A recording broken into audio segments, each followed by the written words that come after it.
We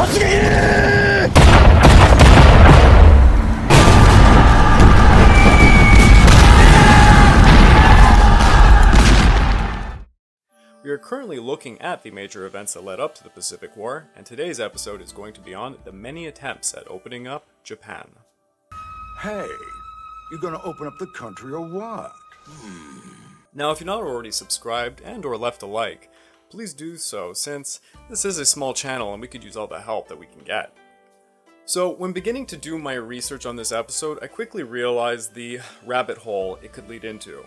There is simply far too much information involved with Japanese history, and I cannot go into great detail on everything. Thus, the purpose of this episode is to explain two major events. The first one, what was the 214-year Sakoku period, which means closed country, for Japan, and the second being the many attempts by foreigners to open up Japan during this period. So let's quickly start with how Japan began relations with Europeans. Now, the first affiliation for Japan with the West was in 1543, when 3 Portuguese traders arrived on board a Chinese junk at the island of Tanegashima, south of Kyushu. This is reportedly the first time Europeans reached Japan. In 1549, Saint Francis Xavier arrived in a pirate ship beginning a Christian missionary campaign in Kagoshima. The Portuguese began to trade at Hirado, but soon wished to find a better port and then found one at Nagasaki. Along with trade came a wave of Christian converts in Japan, and in 1570, daimyo Omaru Sumitada converted to Catholicism. The Portuguese Jesuits were given jurisdiction of Nagasaki under Sumitada. Around early 17th century, Holland and Britain began limited trade with Japan. The Dutch East India Company set up in the port of Hirado in 1609, and the British within 1613. While the British became more and more discouraged by limited trade, the Dutch were much more enthusiastic. Now, the Portuguese and Spanish throne united in 1580, and they became an important source of trade to the Tokugawa Shogunate. However, they also brought with them Christian missionaries. Christianity was a looming threat to the Tokugawa Shogunate, who periodically persecuted Christians and formed anti-Christian edicts.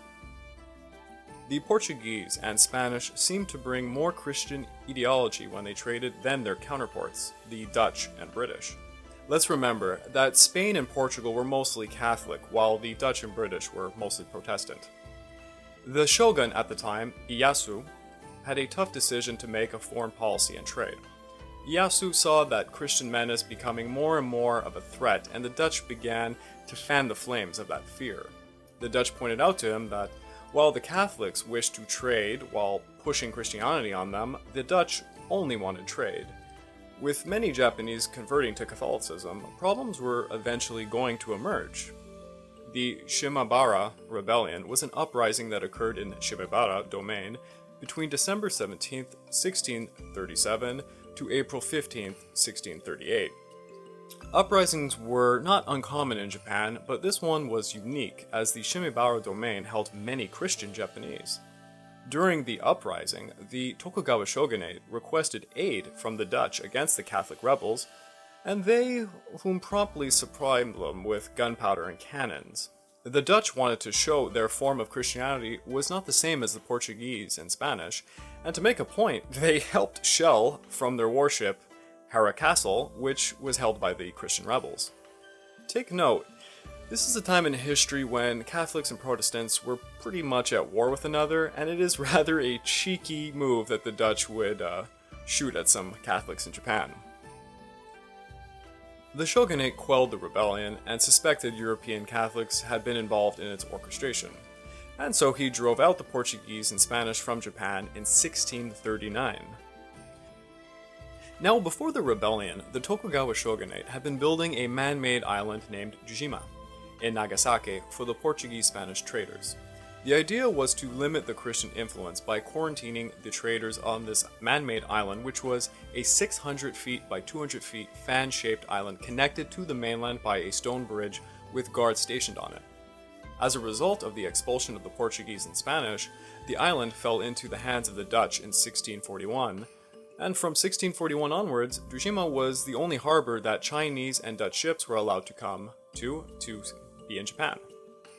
The Dutch were charged a yearly rental and had a few warehouses that housed 20 or so Dutch residents, with some quarters for Japanese interpreters and guards. Japanese policy discouraged any Dutch from studying Japanese, lest the outsiders learn, much about the language and or the country. All Dutch ships that entered the harbor had to undergo a rigid system in which they would unload all their guns and lock up all their Bibles and any Christian literature within barrels. When crew members came into the harbor, they were also required to walk over images of Madonna and Child.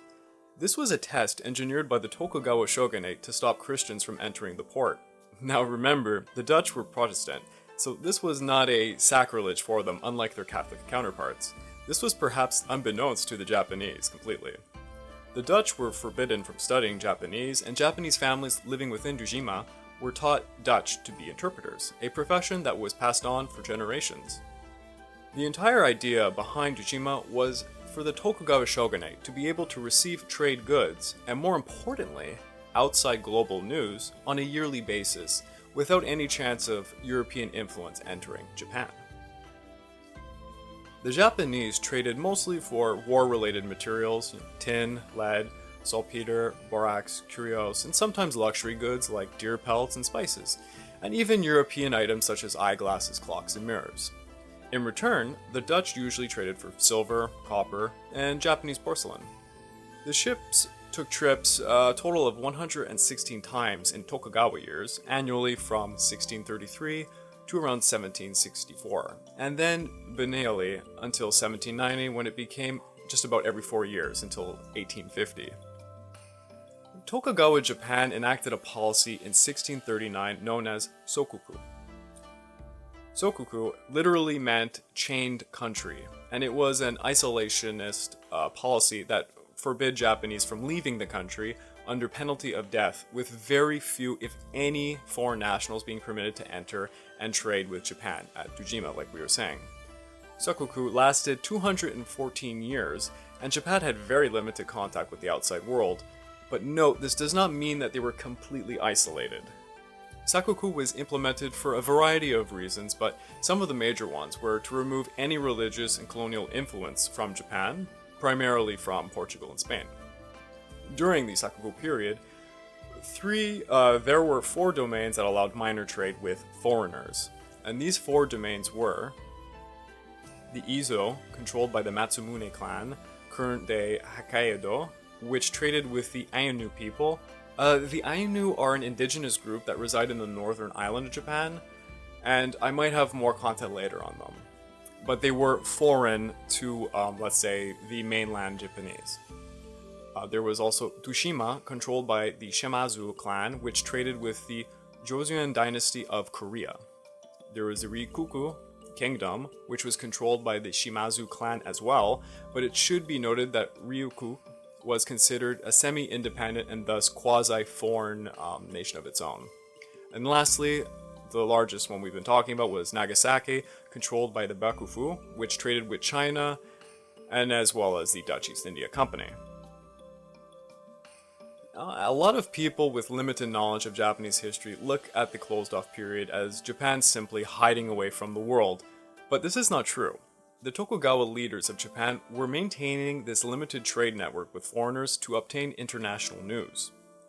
Indeed, those privy to the news were quite aware of the wars that were going on in the world and in certain advancements in technology. The Tokugawa Bakufu were utilizing the Sakoku policy to ensure sufficient control over the powerful lords within their country. By controlling the outside world from coming in, the Bakufu was able to make sure no powerful lords would obtain the means to overthrow them, and we had seen this in previous years during the warlord periods. Bottlenecking almost everything through Nagasaki worked for 214 years. In the end, really, it was the only way that they can maintain a quasi-control over Japan. Now, after explaining how Japan found itself in an isolation period, how did she open up, you might be asking? Because we all know the world was not going to simply allow Japan to hide. So, number 1, Russia. Russia poked its head a few times during the Sakoku period because the climate of the northmost point of Japan did not allow for rice cultivation. This led to trade between the Matsumune clan and the Ainu people for such things as pelts and fish. The Ainu people are an ethnic group, as I said, of indigenous to the northern islands of Japan and the northern mainland itself. Special spots were set up, called basho, where Ainu would come to barter. One of the most popular things they would trade was herring, which was grounded up and dried, made for a highly prized fertilizer used for rice paddies in central Japan. However, Japan was not the only people trading with the Ainu. People from Kamchatka and northern Kuril were also trading with the Ainu for pelts. Russia began exploring Central Asia, beginning in the Urals and extending towards the North America with the colonization of Alaska and California. As Russian pioneers traveled, they would often trade with the Ainu for pelts of sable and fox. During the 18th century, there was some sporadic Russian and Japanese shipwrecks that laid either side in Russia or Japanese territory, but this never really amounted to much. By 1800, Russians had probed south of the Kurils and even in mainland Japan. The Russian-American Company was delegated in 1799, authority similar to the Dutch East India Company, that to administer territory and trade. Russia was having difficulty supplying distant posts across the Central Asian landmass and wanted to develop a Pacific Coast source. This led Nikolai Rezanov, carrying a letter from Alexander I, to ask for the privileges of trade to enter Nagasaki Harbor in 1804. Nikolai waited for 6 months in Nagasaki to finally receive words from the Bakufu officials from Edo, who said no. Nikolai was furious at this, and he authorized 2 subordinates to stage raids on Japanese settlements in the southern Kurils and the Sakhalin Islands in 1806 and 1807. The result? Well, the Japanese became more vigilant against them, and in 1811 the Japanese had even managed to capture a Russian survey vessel in Japanese northern waters. They took its commander, a Mr. Vasily Golovinin, excuse me if I mispronounce that, and they held him for 2 years before handing him over to the Dutch in Nagasaki. The Japanese made it clear to him they had zero interest of trade and stated, "Our countrymen wish to carry on no commerce with foreign lands, for we know no want of necessary things." For quite a long period of time, there was a concern within Japan of a new Mongolian invasion, similar to the 13th century one, but this time being at the hands of the Russian Empire. However, nothing came to fruition. Russia simply had more vested interest in northern China and its holdings in America at this point. Number 2. Western Europeans. The flames of the French Revolution spread to Holland, where its conservative political structure was overthrown in 1794 and a new Batavian Republic was established. This had an immediate impact on Dutch holdings in Java and Dejima in Nagasaki. In 1798, England went to war with Holland and seized its colonial outposts in South Africa and Indonesia. The Batavian Republic became a monarchy, and Napoleon Bonaparte placed his brother on its throne. As a result of the political shifts and the wars, the Dutch lost control of their international holdings and were forced to give up places and ask for the help of neutral ships to move their supplies for trade. While most of their territorial holdings were lost, Dejima remained the last outpost that still flew the Dutch flag. From 1797 to 1817, Dejima was supplied by neutral ships, mostly American, which were told to use the Dutch flag and to conceal their Bibles and weapons and pretend, well, that they were Dutch entering Dejima. As a result of all of this, the Japanese officials in Dejima were not aware anything was going on at first. Now remember, the real purpose of Dejima was for the Tokugawa officials to learn international news from the Dutch, and the fake Dutch suddenly became a little bit invasive about this. The Japanese began to ask questions and learnt of the French Revolution, the American Revolution, and events happening in Europe. Some English sailors had also shipwrecked in Japan, and the Japanese noticed how they dressed exactly like the Dutch. This led the Japanese to begin studying other languages other than Dutch, such as French, Russian, and English. The Bakufu officials realized that Europeans dressed all alike, all worshipped Christianity, and wrote horizontally in a similar fashion. With this knowledge, in 1825, the Bakufu ordered that no distinction should be made among Westerners and to expel all of them. the Dutch had finally lost their special status amongst the Westerners. This was mostly because they were playing a trick, having used Americans and neutral people to move products into Dejima, pretending that they were all Dutch, and the Japanese obviously found this deceptive because it was. Number 3. China. War broke out in China in 1838 with the First Opium War and was climaxed by the signing of the Treaty of Nanking in 1842. News trickled into Dejima, and daimyo Mizuno Tadakuni responded, "This concerns a foreign country, but I think it should provide good warning for us." Dejima had 2 channels for news, one being Dutch. The Dutch were interrogated thoroughly, as in the usual secrecy, without the greater population of Japan ever knowing much about the outside world. However, the second channel would prove to be much more difficult to keep secret, that being Chinese literature. Books from China were a traded good in Japan, and educated Japanese sought them eagerly. Despite rigorous attempts at prohibiting any materials that could cause social unrest, some got through from China.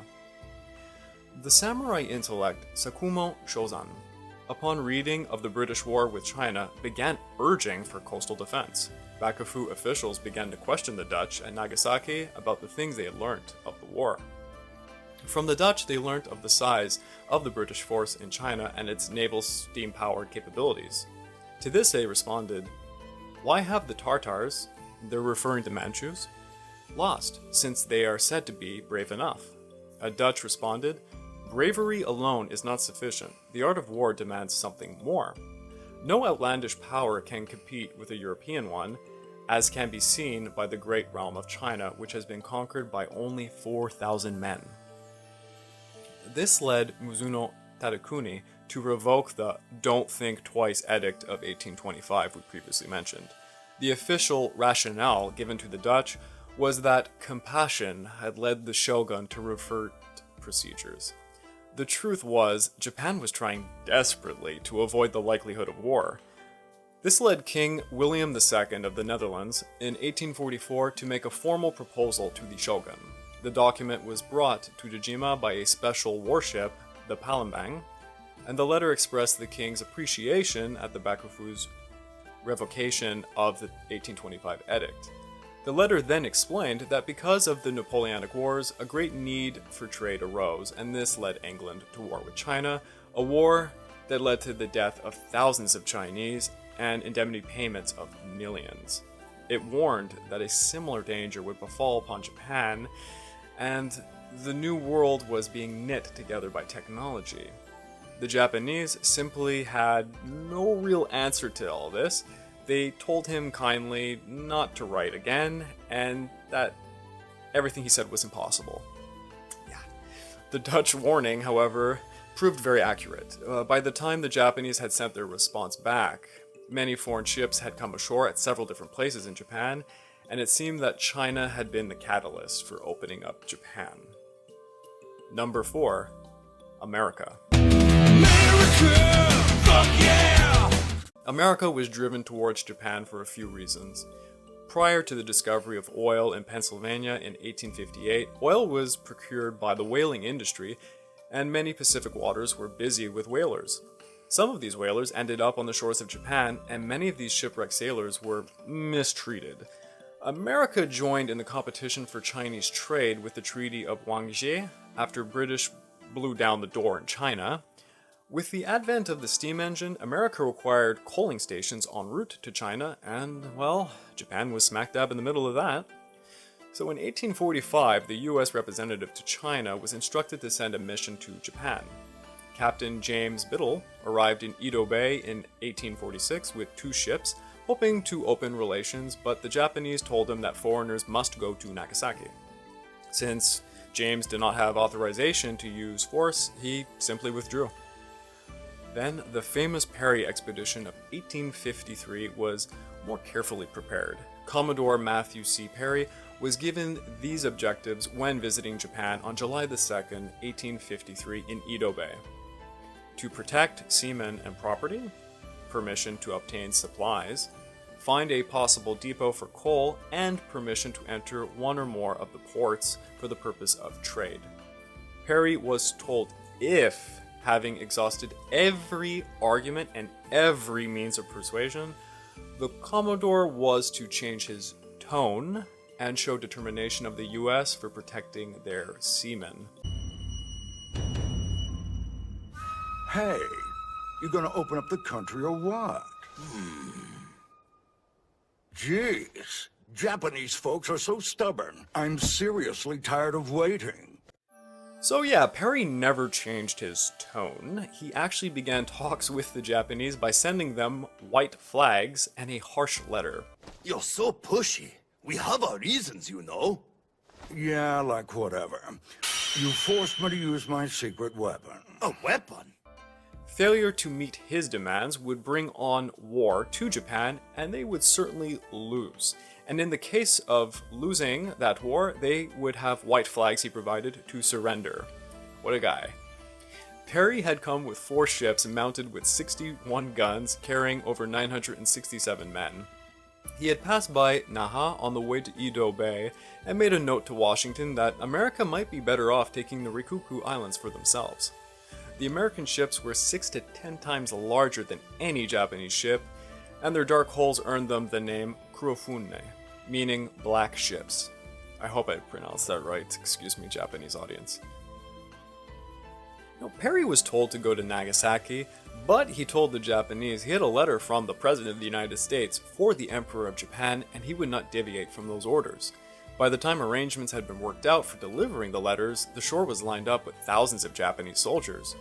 Perry warned them that he could call upon 50 more ships from the Pacific waters, and as many more from California if they commenced hostilities.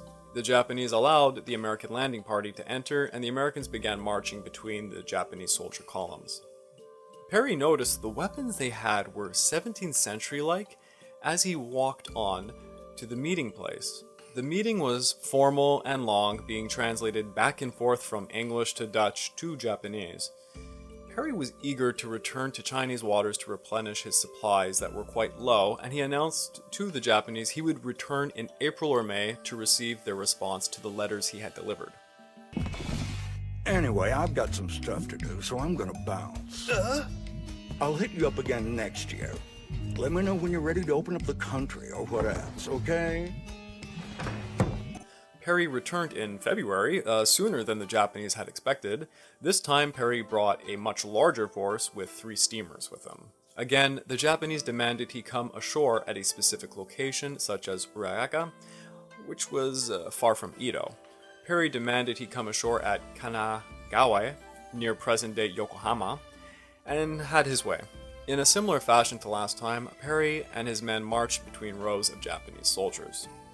Negotiations went on for 23 days, and Perry maintained a very heavy-handed stance. He pressed for trade privileges, asserting that the Chinese found them quite favorable. I am sure that's not true. The Japanese negotiator remarked that wasn't the reason for coming to Japan, to secure the safety of shipwrecked seamen and not trade. A humorist kind of chided at him. The result was Japan providing 2 harbors, Shimoda and Hakodate, for American ships to enter to be able to resupply and receive coal. Shipwrecked sailors would be helped and returned. Americans were permitted to pay for supplies they received, and note, Perry saw this as a foot in the door for trade and that American consuls could reside in Shimoda. Both sides had reasons to be pleased with the meeting, for both sides met their minimum objectives. Perry believed he had opened the door to trade with Japan, and Japan had avoided the fate that China had encountered in its subjugation to unequal treaties. However, when American Representative Townsend Harris came to reside in Shimoda, he brought with him news of China to Japan. New wars had begun in China, and Japan was well to submit voluntarily because she would not be able to protect herself. When Perry departed, Japan faced many problems. First, there was many implied threats thrown at them by America, and China's situation seemed to show what disaster awaited them. The shogun, Tokugawa Ieyasu, died literally a few days after Perry left, and was succeeded by his sickly son, Tokugawa Ieyasu. The administration was basically in charge, led by Abe Masahiro, and Masahiro felt Japan did not have the ability to resist the American demands, and he sought all daimyos for their opinions. There was a wide open debate in Japan amongst daimyo and scholars without a universal decision. However, what was agreed was that resistance at this time was futile, and Japan, one way or another, was open. So, to end all of this, let's give a little brief summary. Tokugawa Japan enforced an isolationist foreign policy known as Sakoku, which lasted 214 years. Russia, Western nations, Chinese literature, and finally America attempted to open Japan back up to the world. Commodore Perry eventually ends up being the one to formally get Japan to open in 1858, and Japan was soon to sign a very unequal treaty under distress of being colonized or attacked like China was at that time. Let's remember the Second Opium War was occurring. There is simply no way for me to summarize the Meiji Restoration in one episode. Please bear with me that the only way to describe such a feat is like summarizing the entire Renaissance into one episode. The Meiji Restoration encompassed an entire shift in all aspects of Tokugawa Japan into the modern era. For those unfamiliar with Tokugawa Japan, it's referring to the Edo Shogunate period of 1600 to 1868. I will be narrowing it down to some key aspects for the sake of coherency, and I hope you will forgive me if I didn't touch on subjects that you're interested in. I apologize. Also, just a few terms you should know before beginning. Shogunate was a hereditary military dictatorship of Japan led by the shogun, who happened to be the Tokugawa family during 1600 to 1868. The bakufu was the military government headed also by the shogun. Daimyo is a regional samurai ruler who resides over a han, which we can also refer to as a domain. Now, how did we get here?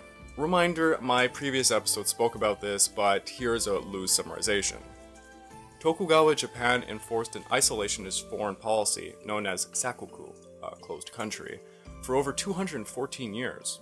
During this time, there was many attempts by foreign nations to open Japan up for trade, and this eventually occurred in 1853 when Commodore Matthew Perry led an expedition to Japan, forcing them to open up and sign a treaty with the United States. Signature of this treaty would occur in 1858. The Treaty of Amity and Commerce, signed in 1858, outlined an exchange of diplomatic agents between the US and Japan, the opening of the following ports for foreign trade: Edo, Kobe, Nagasaki, Niigata, and Yokohama, to allow US citizens to live and trade within open ports, for foreign residents to abide by the laws of their own nations instead of Japanese law system, a fixed low import-export duty subject to international control but heavily favoring the US, and the right of religious freedom and church construction to serve the needs of the US nationals within the foreign settlements of treaty ports. Now, this treaty was quite unequal, as you can see. The treaty favored foreigners, particularly the United States, when it came to trade, and literally stamped on Japan's sovereignty. Why did Japan give in to all of this? A large reason was because of the Second Opium War. You see, the Japanese officials were being fed news of how horrible the situation was for China, and they knew they had little to no chance of fighting off the Western nations at this time. They did not possess the technological weapons, nor have the military structure to even compete with such nations as US or Britain. This treaty was followed up by a few other treaties which were just as unfair to Japan, such as the Anglo-Japanese Friendship Treaty and the Anglo-Japanese Amity and Commerce Treaty. Now, the Tokugawa shogun Ieyasu literally died after a few days when Matthew Perry's expedition came into Japan, and he was preceded by Tokugawa Ieyasu, who promptly died in 1858, most likely from a cholera outbreak. Needless to say, the Tokugawa rule and even their shoguns were crumbling, and some key figures would rise up as a result. The treaty and foreigner situation created two factions among the shishi. This refers to men of high purpose. These are court officials, young samurai, daimyos, basically the most powerful people in the country. One faction sought to revere the emperor and expel the foreigner, Soino Joi. They looked to bolster the power of the emperor and saw the shogun as a threat. These people are usually referred to as Isshin Shishi, and I will be calling them that from now on. The shogunate supporting faction thought that the foreigners were too powerful to expel and that signing the treaty was in the best interest of the country. a powerful entity emerged amongst the shogunate supporters named Lee Nasuke, who became the Tairo, Great Elder, a position lesser to the shogun, but because of all the chaos, he was in fact controlling the Bakufu, more so than the shogun. Seeing this disastrous situation laid out between the two factions, Lee Nasuke did something a little bit rash. Lee Natsuki ordered a purge, known as the Ansei Purge, on behalf of the Bakufu faction, and it removed the power of the Isshin Shishi via imprisonment, torture, exile, and even execution. Over 100 people were victims to this purge, some losing their lives. Lee Natsuke assumed his actions would end the Isshin Shishi movement. As a result of this, in 1860, Lee Natsuke was assassinated on his way to the Edo castle by Isshin Shishi, and this became known as the Sakura Damon Incident. The assassination was followed up by a Choshu domain, today Yamaguchi Prefecture, who were Isshin Shishi, seizing control over the imperial court within Kyoto. Domains seeking to ally themselves to the shogun faction, such as the Anzu and Satsuma domains, today's Fukushima and Kagoshima Prefecture, immediately expelled the Choshu samurai in 1863, which led the Choshu to send an entire army to try and enter the imperial palace in Kyoto. However, again, the Anzu and Satsuma forces repelled them. So to complicate this story further, the Satsuma and Choshu domains experienced some foreign military might in minor conflicts with Britain, and realized that expelling the foreigners was pretty much impossible. This led the former rivals of Satsuma and Choshu domain to make a secret alliance in 1866. Then, the Satsuma domain refused to participate in a Bakufu expedition against Choshu domain and was secretly arming the Choshu with a large quantity of arms. During all of this, the current shogun Tokugawa Ieyamochi dies, and he's succeeded by a rather reluctant Tokugawa Yoshinobu. Yoshinobu came to power at a terrible time. Satsuma domain, Choshu domain, and Toso domain formed an alliance seeking to abolish the shogunate system and give power back to the emperor. Advisors to Yoshinobu pushed him to resign as shogun and take up a lesser role in the new governance system. He tendered his resignation on November 9, 1867, to the emperor Taisei Hokan. With the dissolution of the shogun role, this also meant that the court was proclaiming the restoration of imperial rule of old, Osei Fuko no Daigore, meaning the emperor was the one in power, but not really. You see, Yoshinobu dissolved the shogun position and created a council which was chaired by him. This new system was called Kobu Gaita, and basically he was shogun without being called shogun. This meant Tokugawan influence on all aspects of the new government. The Satsuma Choshu Tosa coalition were outraged and decided to take control by force, and this led to what is known as the Boshin War. And we'll be referring to this as the Restoration War as well. I know this is going to kill you, but I am going to gloss over the Boshin War, as I will be doing an entire episode solely upon it later. What you need to know is that it was a civil war between those backing the old shogun against those backing the imperial court. In all honesty, though, it was just a vacuum power grab situation, and everyone just chose a side. Even Western nations played a minor role in this. The imperial court faction won, and the Satsuma, Choshu, and Tosa domains, having played a key role in the victory, gained key positions in the new government for several decades. The current emperor, Komei, dies on February the 3rd, 1867, and Emperor Meiji takes the throne.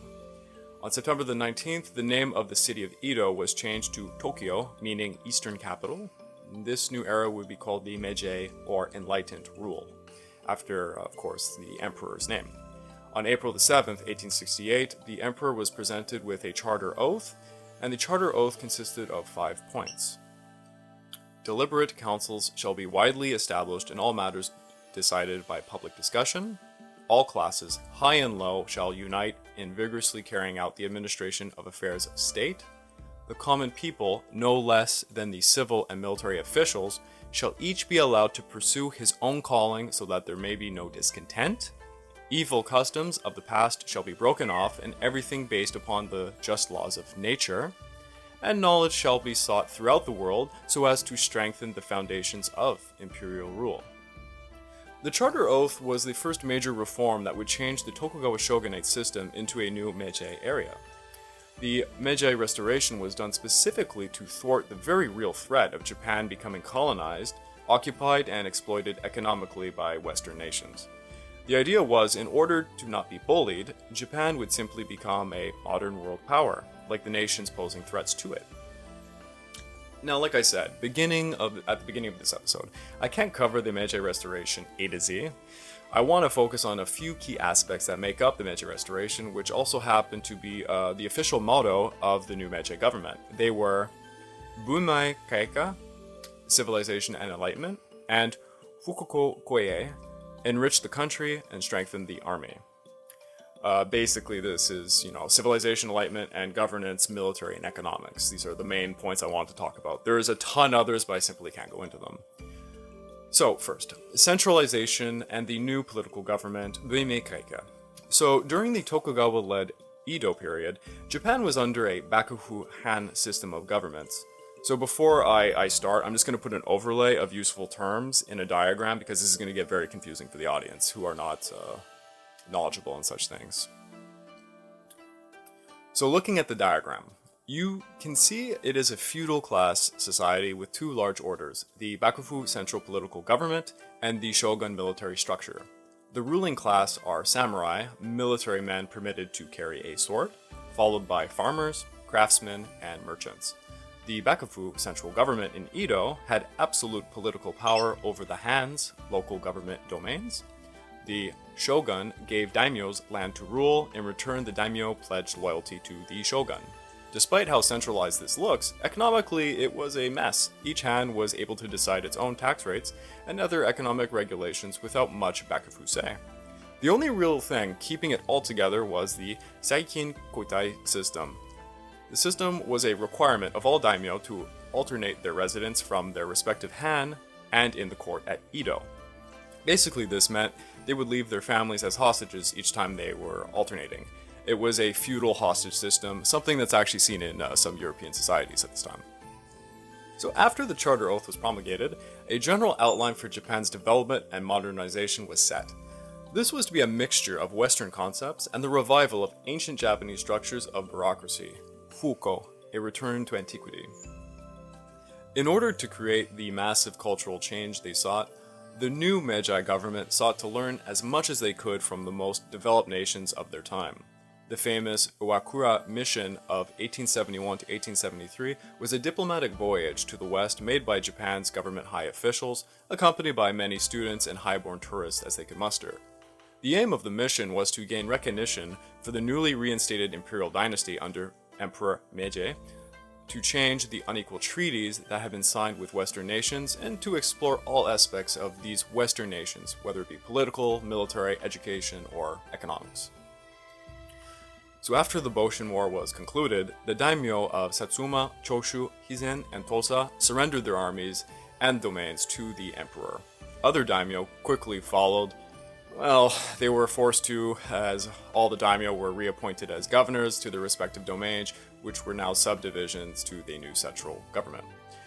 Han domains were abolished and instead made into prefectures, which would be controlled by bureaucrats appointed from the new central government. The former daimyos got generous retirement packages, and most became local administrators working for this new central government. By 1871, Japan was a fully centralized state, something the Tokugawa Shogunate never managed to really be.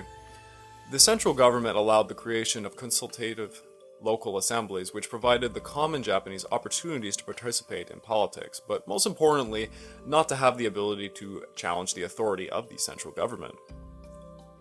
Japan never had a written constitution, and the new centralized government sought one, but were very wary of full-blown democracy or republics. They were instead favoring something between monarchy and democracy. Japan sent ambassadors to many Western nations looking for models to build upon. The United States Constitution was rejected because it was far too liberal.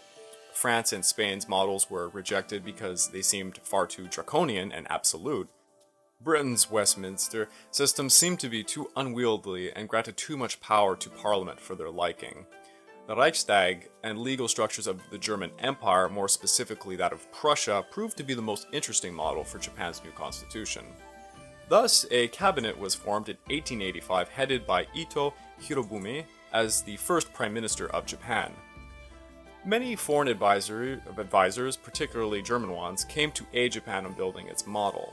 Japan wanted to balance sovereign power of the emperor with an elected legislature that could limit such powers when needed. What came about was the Meiji Constitution of 1889. It came into effect in 1890, and now I'll put up this very simple and easy to understand diagram. Take a nice gander at it.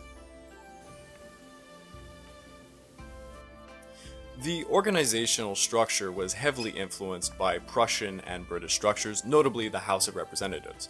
Clear limits of power were established on the executive branch as well as the emperor. Civil rights and liberties were guaranteed. What made it uniquely Japanese was that sovereignty resided with the emperor rather than the people. The emperor had the right to exercise an executive authority to appoint and dismiss all government officials. For those of you who know your World War II Japanese politics, we all know where this is going. The emperor had the sole right to declare war, make peace, conclude treaties, dissolve diets, and he held command over the army and the navy. There was a privy council to the emperor and the inner circle of advisors known as the general, who would wield considerable influence. Now, I won't go any more into this, but note, this entire system is arguably what caused Japan's fall into a military society, and a lot of these officials that came about are what caused the Asia-Pacific War of 1937. So let's move on to education and religion. Still talking about Bunmei Geika. A new educational system was created, influenced heavily by America, Prussia, and Germany. There was 3 types of schooling: elementary, middle, and university. Elementary education was made universal for 4 years of schooling and was mandatory each school year, consisting of 4 months. This, of course, would be expanded upon gradually later. In 1872, there was a 28% attendance rate for those of school age. By 1878, this went up to 40%, mostly made up of boys. The Meiji leaders dictated that there shall be no community with an unschooled family and no family with an unschooled person. Eventually, a centralized school system was formed, preparing people for the new economic political roles in the new industrialized society. The nation-state played a very important role in education and sought to mobilize the people of Japan towards service of the nation. Thus, the government assumed an educative role, instructing the people in the values and habits of a newly conceived national identity. The creation of the new educational system had become the nation's Kyumu, urgent business. Japan gained 8 university districts, 32 middle school districts, and 210 elementary school districts during the Meiji Era. By 1912, 98% of children in Japan were being educated, and this is an incredible feat. There was, however, a dissatisfaction with the direction of this education at the very beginning. You see, the new Meiji state sought Fuko, to restore antiquity, but at the same time to acquire the tools of the contemporary and modern world. When we say restore antiquity, this was seen as freeing the Japanese culture from its encumbrances of Chinese and Buddhist Confucian importations. This was a push to emphasize the old native deities and mythology of Japan before the Chinese influences, thus Shinto. There was a large emphasis on showcasing that Japan had a traditional history of adopting and borrowing from other cultures, such as China. This was because the new Meiji government wanted to show to its people it was okay to adopt new aspects from other cultures, which would be required to become a modern nation themselves. This is also shown quite well by the famous debate between Japan's intellectual Mori Aranori and the Chinese leader Li Hongtan in 1876. During a meeting, Li looked at Mori's Western-styled suit and asked him if his Japanese ancestors had dressed the way he did. Mori replied, no, they did not. In fact, they had adopted Chinese dress, but that was no longer of practical use. Mori said that Japan had always taken the best of other civilizations for itself, and it was doing so once more. Mori then reminded Li that Li's ancestors had not worn the official robes prescribed by China's Manchu conquerors either. Japan, by interference, was at least making its own decision. You see, he's basically insulting Chinese culture at this point. It's a funny jest. Anyways, All of this meant overhauling the Buddhist and Confucian influence that had reigned over Japan for many ages. The new Meiji government quickly relegated Confucianism to a secular philosophy, no longer part of the official state theology. In 1870, school textbooks based on Confucian ethics were replaced with westernized texts.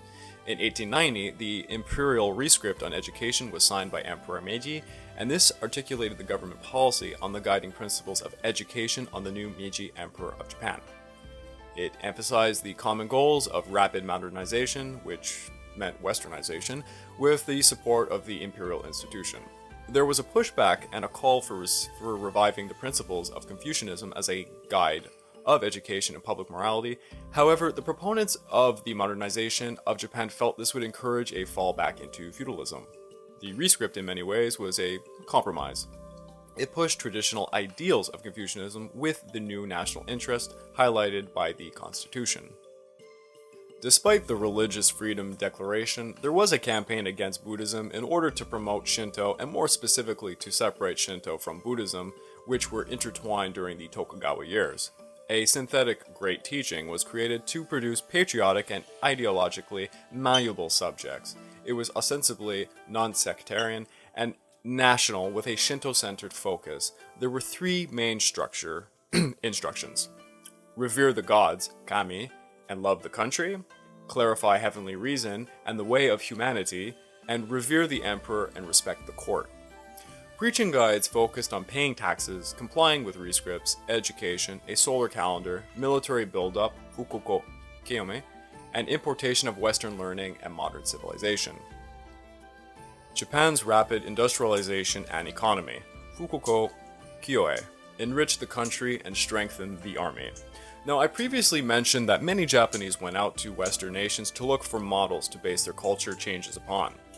In the early years, Meiji Japan was an agrarian society where 70% of the population was involved in farming, forestry, and fishing, and this accounted for 60% of the national output.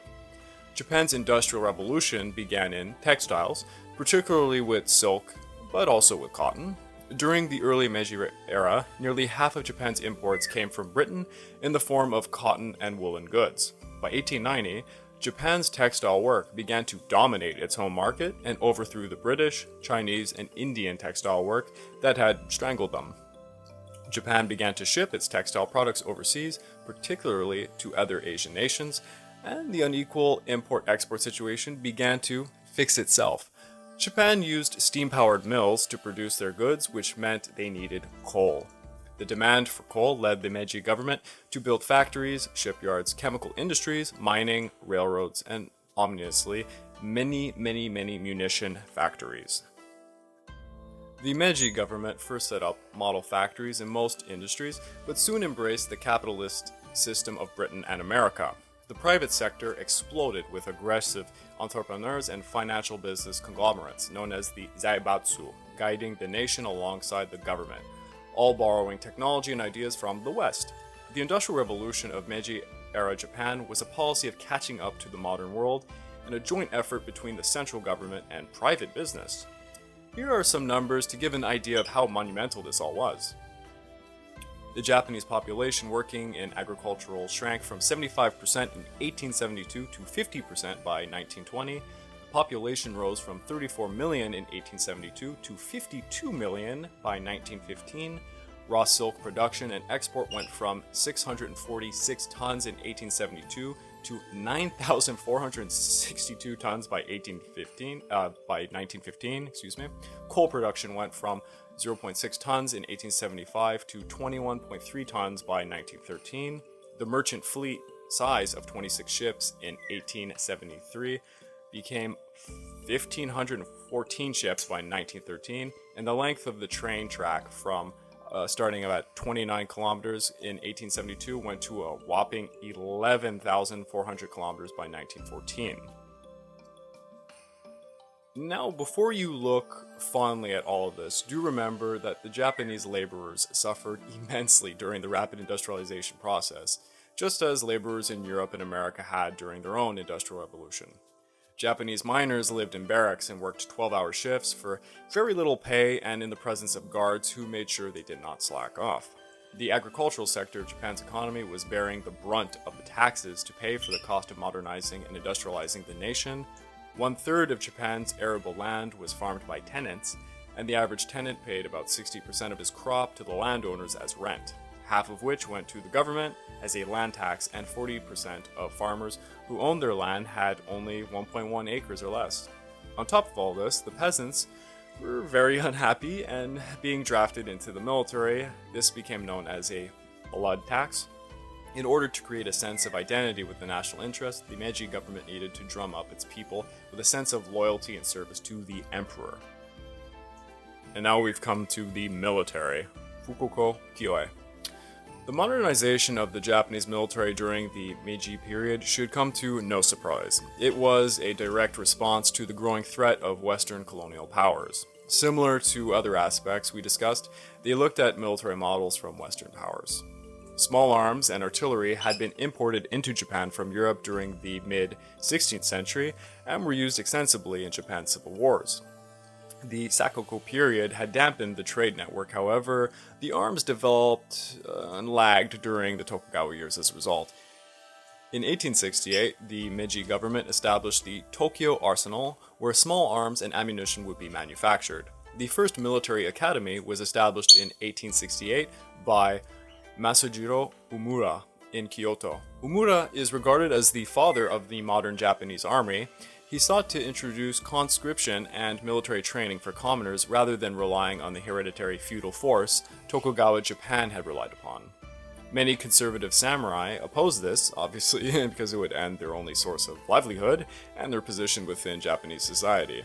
Sadly, Omura was assassinated in 1869 by a group of these samurai.